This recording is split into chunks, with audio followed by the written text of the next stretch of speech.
Hey guys, in this video I will show you how you can link your Twitch account to your Fortnite account. It's really easy, and as you may know, your Fortnite account is Epic Games account. So what you need to do here first is to go on epicgames.com and log into your account, and once you log in you should see a similar window like this, and then as you can see here on the top right corner there is your usernames, and just hover your mouse on your username and then press account,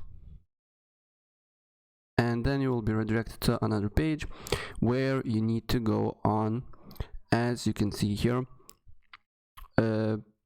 subscriptions connections, and then press on accounts, and then press, as you can see here, there is Twitch, and press connect, and make sure you are already logged into your Twitch account, and then press on link account.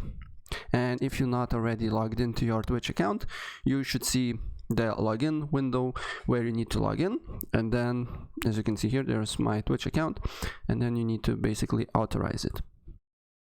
And as you can see here, that's pretty much it. I just linked my Twitch account to my Fortnite. Alright, as you can see here, it's connected.